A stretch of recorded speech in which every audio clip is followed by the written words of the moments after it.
Hello friends, thank you so much for joining me in this video. இந்த வீடியோல நீங்க பார்க்க போறது உங்க பயங்களை எப்படி நீங்க ஓவர்கம் பண்றது அப்படிங்கறத பத்தி. So, get ready.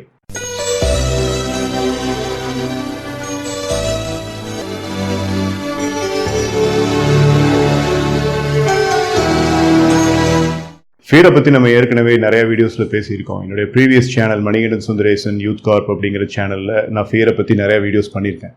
பட் இந்த சேனல் எக்ஸ்க்ளூசிவாக தமிழ் சேனல் உங்களுக்கு தெரியும். ஸோ ஃபியரை பற்றி நம்ம பேசுகிறது தமிழில் இருந்தால் நிறைய பேத்துக்கு யூஸ்ஃபுல்லாக இருக்கும் அப்படிங்கிற காரணத்தினால இதில் நான் சில முக்கியமான tips and tricks for over coming the fear அப்படிங்கிறத தமிழில் சொல்லலான் இருக்கேன். ஸோ உங்களுக்கு அது பிடிக்கும் நான் நம்புகிறேன். ஃபியரை ஓவர் கம் பண்ணுறதுல முதல் ஸ்டெப் என்ன அப்படின்னு சொல்லி கேட்டிங்கன்னா, ரெக்கக்னைஸ் த ஃபியர். உங்களுடைய பயம் என்னங்கிறத முதல்ல நீங்கள் கண்டுபிடிக்கணும். எதை பற்றின பயம்? பயம் அப்படிங்கிறது ஒரு தனி சயின்ஸ். எக்கச்சக்கமான விஷயங்கள் அதில் அடங்கி இருக்கு. சம்டைம்ஸ் நிறைய பேர் பயத்தினால ரொம்ப கஷ்டப்படுறதுக்கு காரணம் என்னன்னு சொல்லி கேட்டால், அது பயமா இல்லை ஃபோபியாவா அப்படிங்கிற வித்தியாசம் அவங்களுக்கு தெரியாது. ஃபோபியா அப்படிங்கிறது ஒரு சின்ன வீக்னஸ், ஆனால் லைஃப் லாங் வரும்.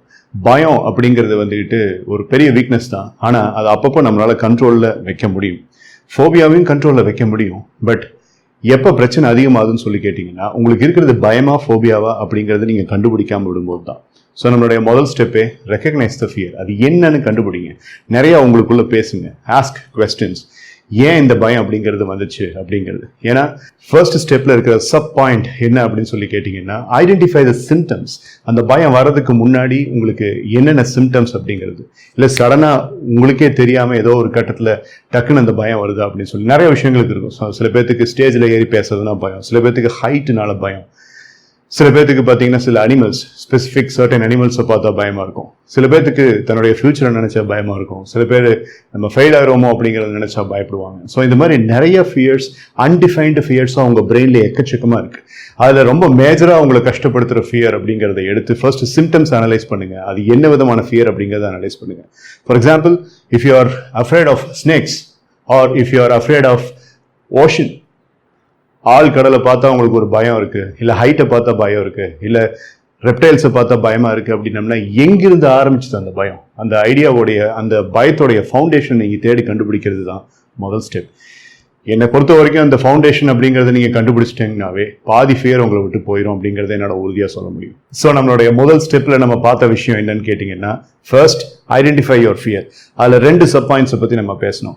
ஒன்னு ஐடென்டிஃபை யுவர் சிம்டம்ஸ், இன்னொன்னு identify the even full reason. அந்த பயம் உருவாகிறதுக்கான அடிப்படை காரணம் என்னவாக இருந்தது அப்படிங்கிறத நீங்க டெஃபினட்டா பார்க்கணும். ஸோ இதுதான் உங்களுடைய first step. Second step, please understand that it is okay to have fear. பயப்படுறது ஒன்றும் பெரிய தப்பான விஷயம் இல்லை, அது ஓகே அப்படின்னு நார்மலைஸ் பண்ணுங்க முதல்ல உங்க மைண்டை. இல்லை யாருக்குமே இல்லாத ஒரு வீக்னஸ் உங்ககிட்ட இருக்கு அப்படிங்கிற மாதிரி நீங்க உங்களே தாழ்த்திக்கணுங்கிற அவசியமும் இல்லை. எல்லாத்துக்குமே அந்த ஃபியர் அப்படிங்கிறது இருக்கும். ஒவ்வொருத்தருக்கும் வெவ்வேறு ஃபார்ம்ல இருக்கும். அந்த ஃபார்ம் அப்படிங்கிறத நீங்க அதிகப்படுத்திக்கிறீங்களா இல்லையா அப்படிங்கிறத பற்றி தான் இங்கே பேச்சு. ஸோ ரெண்டாவது ஸ்டெப் என்னன்னு கேட்டிங்கன்னா, முதல்ல உங்களை நீங்கள் சாந்தப்படுத்துங்க. ஃபியர் அப்படிங்கிற விஷயம் உங்களுக்கு இருக்கிறது ஒரு சாதாரண விஷயம் அப்படிங்கிறத முதல்ல புரிஞ்சுக்கோங்க. தேர்ட் ஸ்டெப் என்ன அப்படின்னு சொல்லி கேட்டால், ஐடென்டிஃபை த ட்ரிகர்ஸ். ட்ரிகர்ஸ் அப்படிங்கிறது என்னன்னு கேட்டிங்கன்னா, உங்களுக்கு பயத்தை கொடுக்குற அந்த விஷயங்கள் என்னென்ன, உங்களுக்கு பயத்தை வர வைக்கிற விஷயங்கள் என்னென்ன. ஃபார் எக்ஸாம்பிள், காலேஜில் ஒரு ஸ்டூடெண்ட் படிக்கிறப்போ அந்த ஸ்டூடெண்ட்டுக்கு ஃபியூச்சரில் வேலை கிடைக்குமா அப்படிங்கிற மாதிரி ஒரு பயம் கண்டிப்பாக இருக்கும். கட்டாயம் அந்த பயம் இருக்கணும். ஸோ அப்படி அந்த பயம் இருக்கும்போது அந்த பையன் அல்லது அந்த பொண்ணு அந்த காலேஜுடைய பிளேஸ்மெண்ட் ஆஃபீஸ் எப்படி தாண்டி போகிறாங்கன்னு வச்சுக்கோங்களேன். அந்த டைமில் அந்த பிளேஸ்மெண்ட் ஆஃபீஸுங்கிற போர்டு உள்ள பிளேஸ்மெண்ட் ஆஃபீஸரை பார்த்த உடனேயே ஒரு விதமான பயம் வந்துடும். ஏன்னா செயின் ஆஃப் தாட்ஸ் அப்படிங்கிற சயின்ஸ் அங்கே வேலை செஞ்சு ஒவ்வொரு விஷயத்தை பற்றி யோசிக்க ஆரம்பிக்கிறாங்க. அது வரைக்கும் சந்தோஷமாக இருந்த அந்த பையன் ஒரு பிரேக்கில் 11 o'clock காஃபி பிரேக்கில் அந்த பிளேஸ்மெண்ட் ஆஃபீஸை தாண்டி போகும்போது டக்குன்னு அவனுக்கு அந்த பயம் வரும். பிளேஸ்மெண்ட், ஐயோ நம்ம என்னடா பண்ண போகிறோம் பிளேஸ்மெண்ட்டுக்கு அப்படின்ட்டு. அந்த இடத்துல அந்த பிளேஸ்மெண்ட் ஆஃபீஸ் தான் அவனுக்கு ட்ரிகர். இன்னொரு உதாரணம் சொல்லணும் அப்படின்னு சொல்லி கேட்டால், ஒரு பர்சனுக்கு பார்த்தீங்கன்னா இரும்பு ராடை பார்த்தாலும் ஒரு பயம். அந்த இடத்துல அந்த இரும்பு ராடு தான் ட்ரிகர். எப்படி அது ட்ரிகராக ஃபார்ம் ஆச்சு அப்படின்னு சொல்லி கேட்டிங்கன்னா, அந்த இரும்பு ராடை ஒரு 2 வருஷத்துக்கு முன்னாடி அவர் தூக்கும்போது அது காலில் விழுந்துருச்சு. அது காலில் விழுந்து காலில் ஒரு பெரிய காயம் ஏற்பட்டுருச்சு. அதனால இரும்பு ராட் அப்படிங்கிறத பார்த்தாலே உடம்புல ஏதோ ஒரு பிரச்சனை, ஒரு காயம் ஏற்படும் அப்படிங்கிறதுக்கு அவர் அதை ஃபிக்ஸ் பண்ணிக்கிட்டாரு. So triggers are fixed, they are actually formed. அந்த ட்ரிகரை நீங்கள் தான் ஃபார்ம் பண்ணுறீங்க.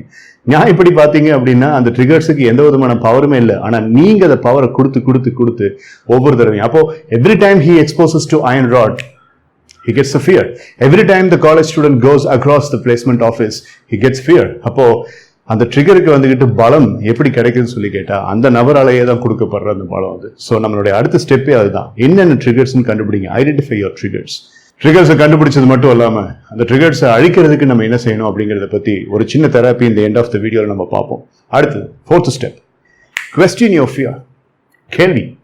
எம்ஜிஆர் பாடின மாதிரி ஏன் என்ற கேள்வி, அதை கேட்காமல் வாழ்க்கையில் இந்த மாதிரி. So you have to question, ஏன் இந்த ஃபியர், எதுக்காக நான் அப்படி பயப்படணும்? Coming back to the college student example, ஏன் பிளேஸ்மெண்ட்னா நான் பயப்படணும்? என்ன நான் தயார்படுத்திக்கிட்டேன் அப்படின்னம்னா பிளேஸ்மெண்ட் அப்படிங்கிறது எனக்கும் கிடைக்கும்ல, என்னாலையும் ஒரு ஃபியூச்சர் எனக்காக உருவாக்கிக்க முடியும், ஒரு கேரியரை என்னால் உருவாக்கிக்க முடியும் அப்படின்னு சொல்லிட்டு அந்த பர்சன் கேள்வி கேட்கறது மூலியமா தான் மைண்டுடைய பேராமீட்டர் டிஸ்கஷன் சொல்லுவோம். அந்த டிஸ்கஷன் அப்படிங்கிறது internal talks and transformational talks அப்படிங்கிறது பெரிய லெவலில் ஒர்க் ஆகி கொஞ்ச நேரம் கழிச்சு ஆமா இல்லை நம்ம தேவையே இல்லாத விஷயத்துக்கு பயந்துட்டு இருக்கோம் அப்படிங்கிறது அந்த பர்சனுக்கு ரியலைஸ் ஆகும். ஆனால் அந்த ரியலைசேஷன் எப்போ வரும்? கேள்வி கேட்கும்போது தான். ஸோ அடுத்த ஸ்டெப் என்னன்னு கேட்டிங்கன்னா, question your fears. So fear என்னன்னு கண்டுபிடிச்சிட்டீங்க, சிம்டம்ஸ் என்னன்னு கண்டுபிடிச்சிட்டீங்க, ரீசன் என்னன்னு கண்டுபிடிச்சிட்டீங்க, ஃபியர் அப்படிங்கிறது நம்மளுக்கு இருக்கிறது ஒரு சாதாரண விஷயங்கிற ரியலைசேஷனுக்கு வந்துட்டீங்க. அப்புறம் ஃபியர் அப்படிங்கிறதுடைய ட்ரிகர்ஸ் என்னென்ன அப்படிங்கிறத கண்டுபிடிச்சிட்டீங்க. அப்புறம் ஃபியரை கொஞ்சம் கொஞ்சமாக கேள்வி கேட்க ஆரம்பிச்சிட்டீங்க. இந்த ஸ்டெப்ஸை நீங்கள் பண்ணீங்கன்னாவே நீங்கள் உங்கள் பயத்தை வந்து ஆல்மோஸ்ட் 50% ஜெயிச்சிட்டீங்கன்னு அர்த்தம். ஃபியர் மேனேஜ்மெண்ட்ல நம்மளுடைய அடுத்த step, imagine the outcomes of overcoming the fear. இந்த ஃபியர் அப்படிங்கிறத வந்து கண்ட்ரோல் பண்றதுனால உங்களுக்கு கிடைக்கக்கூடிய பெனிஃபிட்ஸ் என்ன, அதனால உங்களுக்கு கிடைக்கக்கூடிய பலன்கள் என்ன அப்படிங்கிறத பத்தி டீப்பா ஒரு அனாலிசிஸ் பண்ணீங்க அப்படின்னா மனசுக்கு ஒரு எக்ஸைட்மெண்ட் வரதை நீங்களே நிச்சயமா உணர்வீங்க. ஸோ அந்த எக்ஸைட்மெண்ட் அப்படிங்கிறது தான் நம்மளுக்கு வெள்ளோட்டம். That is going to be the source of your transformation சொல்லலாம். ஸோ இந்த ஃபியர் அப்படிங்கிறது என்னை பயங்கரமா தடுத்துக்கிட்டு இருக்கு. இதை வந்து நான் ஓவர் கம் பண்ணா, அந்த ஓவர் கம் பண்ணதுக்கு அப்புறம் என் வாழ்க்கை எப்படி மாறும்?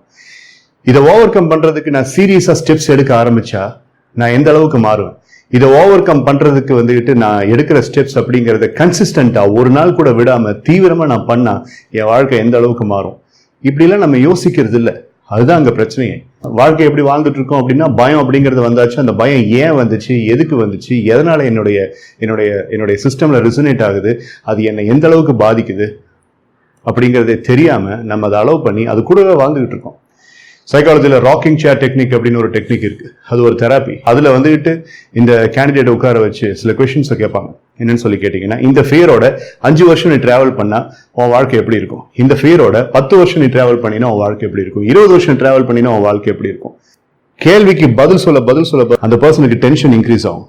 அப்போ வந்து கேட்பாங்க, இப்ப சொல்லு, இந்த ஃபியர் இல்லாம உன்னுடைய வாழ்க்கை 5 வருஷம் கழிச்சு எப்படி இருக்கும்? இந்த ஃபியர் இல்லாம உன்னுடைய வாழ்க்கை 10 வருஷம் கழிச்சு எப்படி இருக்கும்? இந்த கேள்வி கேட்கும்போது the person gets excitement. Therapy முடிஞ்ச பிறகு அந்த பர்சன் கிட்ட கேட்டீங்கன்னா, ஃபர்ஸ்ட் செட் ஆஃப் கொஸ்டின்ஸ் இந்த ஃபியரோட வாழும் வாழ்க்கை, செகண்ட் செட் ஆஃப் கொஸ்டின்ஸ் இந்த ஃபியரை கண்ட்ரோல் பண்ணி வாழும் வாழ்க்கை, இது ரெண்டுல உனக்கு எது பிடிச்சிருக்குன்னு சொல்லி கேட்டா அவன் 2வது தான் சொல்லுவான். அப்போ அதுக்கான முயற்சி பண்ணு அப்படிங்கும்போது அவன் உடனடியாக முயற்சி பண்ண ஆரம்பிக்கிறான். ஏன்னா அந்த ராக்கிங் சேர் டெக்னிக்ல பெரிய விஷயமே என்னன்னு கேட்டீங்கன்னா, கண்ணை மூடி அவனுடைய வாழ்க்கையை இமேஜின் பண்ணும்போது அவனுடைய வலி அவனுக்கு தெரியுது. உடனே அந்த வலி பிடிக்காததுனால இதுல நான் மீண்டு வந்தே ஆகணும் அப்படின்னு சொல்லிட்டு கம்பல்சிவா அந்த இடத்துல ஷுட் அப்படிங்கிற வார்த்தை மஸ்ட் அப்படின்னு மாறிடுது. அப்போ I should handle my fears நினைச்சிட்டு இருந்த அந்த பையன் இமீடியட்டா ஐ மஸ்ட் ஹேண்டில் மை ஃபியர்னு சொல்லிட்டு ஸ்டெப் எடுக்க ஆரம்பிக்கிறான். இப்போ இந்த ஸ்டெப்ஸ் எல்லாம் நீங்க கேட்டுட்டீங்க. இப்போ அந்த ஷுட் அப்படிங்கிறது உங்களுக்கும் மஸ்ட்னு கன்வெர்ட் ஆயிருக்குங்கிற நம்பிக்கை எனக்கு இருக்கு. நம்மளுடைய அடுத்த step, face your fear. Imagine a new version of you without that fear.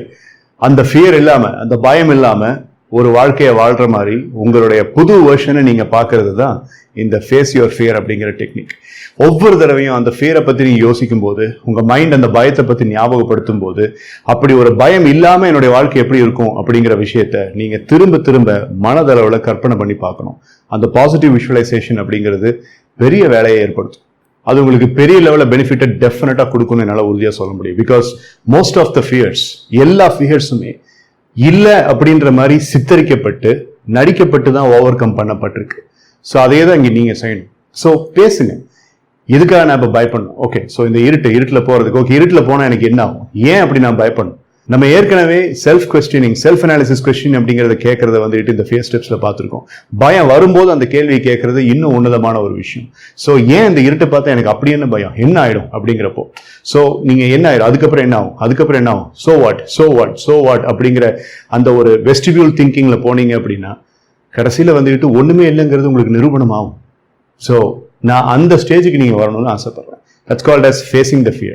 Imagine a new version. அந்த ஃபியர் இல்லாத ஒரு பர்சனா உங்களே நீங்க கற்பனை பண்ணி பாருங்க. ஸோ மைண்ட்ல அது நடந்தாதான் ரியாலிட்டியில அது நடக்கும். You question the negative thought and you are showing a no fear response. ஃபியருக்கு நீங்கள் எப்பவும் கொடுக்குற ரெஸ்பான்ஸை விட இந்த தடவை ஃபியரே இல்லாதப்ப நீங்கள் எப்படி ரெஸ்பான்ஸ் கொடுக்குறீங்களோ அந்த ரெஸ்பான்ஸை கொடுக்க ஆரம்பிப்பீங்க. இது எல்லாமே பழக்கத்தினால மட்டுமே தான் வரும். ஸோ உங்கள் ஃபியரை நீங்கள் ஃபேஸ் பண்ணணுங்கிற முடிவு எடுக்கும்போது தான் இந்த டிரான்ஸ்ஃபர்மேஷன் எல்லாமே நடக்கும். So don't forget to show the no fear response. அப்படின்னு என்ன நடிக்க சொல்கிறீங்களா? ஃபியரே இல்லாத மாதிரி நடிக்க சொல்கிறீங்களா? ஆமாம், நடிக்க தான் சொல்கிறேன். ஃபர்ஸ்ட் ஒரு 2-3 தடவை நடிக்க அதுக்கப்புறம் ஆட்டோமேட்டிக்காகவே உங்களுடைய சிஸ்டம் அப்படிங்கிறது மாறிடும். உங்கள் வாழ்க்கையில் நீங்கள் எல்லா திறமையும் அப்படித்தான் வளர்த்துக்கிட்டீங்க. என்னால் சைக்கிள் ஓட்ட முடியும் அப்படிங்கிற மாதிரி ஒரு வேர்ஷனை நீங்கள் ஃபஸ்ட்டு மைண்டில் பார்த்தீங்க. அதுக்கப்புறம் சைக்கிள் ஓட்ட முடிஞ்சது. இத்தனை டிராஃபிக் மத்தியில் 4 கீர் உள்ள வண்டியை வந்துட்டு கரெக்டாக கிளச் ஆஃப் பண்ணி கரெக்டாக கீர் எல்லாம் அட்ஜஸ்ட் பண்ணி என்னால் இந்த டிராஃபிக்கை மேனேஜ் பண்ணி போக முடியும்னு ஒரு தடவை மைண்டில் பார்த்தீங்க. அதுக்கப்புறம் இப்போ டிராஃபிக்கில் ஜம்முன்னு பைக் ஓட்டிகிட்டு இருக்கீங்க. உங்கள் வாழ்க்கையில் எல்லா விஷயத்தையுமே இப்படி தான் நீங்கள் பண்ணீங்க. அதே மெக்கானிசமை உங்கள் ஃபியரை ஹேண்டில் பண்ணதுக்கும் நீங்கள் யூஸ் பண்ணணும். The next step, engage with fear. பயம் தரக்கூடிய அந்த விஷயத்தை அடிக்கடி இப்போ செய்ய ஆரம்பிங்க. இது எல்லாமே இந்த ப்ரீவியஸ் ஸ்டெப்ஸ் எல்லாம் முடிச்ச பிறகு நீங்கள் பண்ணுறீங்க. ஸோ இதை பண்ணதுக்கு அப்புறம் உங்கள் மைண்டுக்கு சரியான பவர் அப்படிங்கிறது கிடைச்ச பிறகு உங்களால் ஓரளவுக்கு டெஃபினட்டாக உங்கள் ஃபியரை ஃபேஸ் பண்ண முடியும். If a person is having the fear of snakes, அந்த ஸ்னேக்கை அடிக்கடி பார்க்கணும். If you are having the fear of the insects, see the insects often. If you got the fear of speaking in front of the people, speak in front of public no matter how many mistakes you commit. இந்த மாதிரி உங்க பயத்தை engage பண்ணுங்க, face பண்ணுங்க, திரும்ப அதை செய்யுங்க. திரும்ப அதை செய்யும் போது செய்ய ஆட்டோமேட்டிக்கா உங்களால் அந்த பயத்திலிருந்து வெளியில வர முடியும். எல்லா பயங்களும் இப்படித்தான் வெல்லப்பட்டிருக்கு. நம்மளுடைய அடுத்த ஸ்டெப் ரிலாக்ஸேஷன் டெக்னிக். நான் ஒரு பிரீத்திங் எக்ஸசைஸ் சொல்லித்தரேன். நான் ஏற்கனவே இந்த வீடியோடைய ஆரம்பத்தில் சொல்லியிருக்கேன். ஒரு தெராப்பி மாதிரி ஒன்று நான் கொடுக்குறேன் at the end of the video அப்படின்னு சொல்லிட்டு. அந்த தெராப்பி அப்படிங்கிறது இதுதான். உங்களுடைய பயம் அப்படிங்கிறத மைண்டில் வச்சுக்கோங்க. பயத்தை மைண்டில் நினச்சிக்கிட்டு இந்த பிரீத்திங் எக்ஸசைஸை செஞ்சு பாருங்க.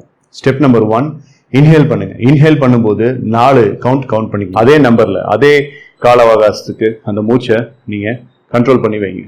Just hold the breath for about 4 seconds.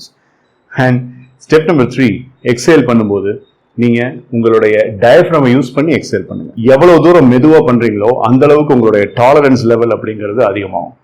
So 4 seconds அப்படிங்கிறப்போ இன்ஹேல், 4 seconds ஹோல்டிங், எக்ஸேலிங் மட்டும் ஒரு 6 seconds அல்ல 7 seconds பண்ணுங்க. இது ஒரு 3 தடவை பண்ண பிறகு, 3 சைக்கிள் பண்ண பிறகு அதுக்கப்புறம் கொஞ்சம் டைம் அதிகரிச்சு பாருங்க. இதுல நீங்க ஹோல்ட் அப்படிங்கிறது கூட இல்ல, இன்ஹேல் அப்படிங்கிறது கூட இல்ல, பிரீத் அவுட் பண்ணும்போது நீங்க எடுக்கிற கால அவகாசம் தான் உங்களுக்கு தைரியத்தை கொடுக்கக்கூடிய ஒரு மிகப்பெரிய சோர்ஸ். ஸோ இந்த பிரீத்திங் அப்படிங்கிறது ஒரு நாளைக்கு ஒரு 15-20 தடவை செய்யுங்க. அது செய்யும்போது பல நன்மைகள் இருக்கு. அதில் முக்கியமான ஒரு நன்மை அப்படிங்கிறது உங்களுடைய பயத்தை பற்றின அந்த இன்டென்சிட்டி, அந்த ஷிவரிங் ஃபீல் அப்படிங்கிறது கம்மியாகுது. நம்மளுடைய கடைசி ஸ்டெப் ஃபியரை ஓவர் கம் பண்றதுல harnessing the power of fear. Fear அப்படிங்கிற ஒரு விஷயத்துல தனி ஒரு பவர் இருக்கு அப்படிங்கிறது நீங்களே மறுத்தீங்கனாலும் அது ஒரு நிரூபிக்கப்படாத உண்மை. உதாரணத்துக்கு ஒருத்தருக்கு வேகமா வர வெஹிக்கிள் மேல பயம் இருந்துச்சு அப்படின்னம்னா அந்த வெஹிக்கிள் அவரை நோக்கி வர மாதிரி ஒரு பயம் அப்படிங்கிறது தான் அவரை அதிவேகமா ஓட வைக்குது. ஸோ அந்த இடத்துல அவரால் பிசிக்கலா முடிகிற மாதிரி அவருடைய ஒரிஜினல் ஆரிஜினுக்கு ஏற்ற மாதிரி ஓடணும் அப்படின்னம்னா அவர் அவ்வளோ வேகமா ஓடி இருக்க மாட்டார். பட் அந்த ஃபியர் இருக்கனால தான் அவர் அவ்வளோ வேகமா ஓடி இருக்காரு. ஆபத்துலையும் பயத்திலையும் மூளை அதிகமாக வேலை செய்யும் சொல்லுவாங்க. என்ன, பயத்துல வந்துட்டு மூளை வேலை செய்யறது நம்மளுக்கு தெரியாது. ஆபத்துல மூளை வேலை செஞ்சதுக்கு அப்புறம் நம்ம செஞ்ச ஆக்டிவிட்டி கடைசியில தான் நம்மளுக்கு தெரியும். ஸோ இந்த டைம்ல danger and fear both are real power that can be harnessed. Fear cannot be destroyed, but it can be certainly controlled னு சொல்லுவாங்க. பயத்தை அழிக்க முடியாது, ஆனா அதை வந்து கண்டிப்பா கட்டுப்பாட்டுக்குள்ள வைக்க முடியும். அந்த கட்டுப்பாட்டுக்குள்ள வைக்கிறதுக்கு தான் இந்த ஸ்டெப்ஸ் எல்லாம் நான் கொடுத்துருக்கேன். ஸோ இந்த வீடியோ உங்களுக்கு பிடிச்சிருந்துச்சு அப்படின்னா லைக் பண்ணுங்க, ஷேர் பண்ணுங்க. And in order to stay in loop, இதே மாதிரி இன்னும் நிறைய சொல்யூஷன்ஸ் வீடியோஸ் தான் உங்களுக்கு வரணும் அப்படின்னா இந்த சேனலுக்கு சப்ஸ்கிரைப் பண்ணுங்க. ஆல்ரெடி சப்ஸ்கிரைப் பண்ணியிருந்தீங்கன்னா ரொம்ப நன்றி. Thank you so much. நான் அடுத்த வீடியோவோட உங்களை சந்திக்கிறேன். இந்த வீடியோட கேப்ஷன் ரொம்ப முக்கியமான ஒரு caption. You are more stronger than you think. நீங்க நினைக்கிறத விட நீங்க பயங்கரமான ஆள். அதை நல்லா ஞாபகம் வச்சுக்கோங்க, மறந்துடாதீங்க. Thank you so much. Live strong.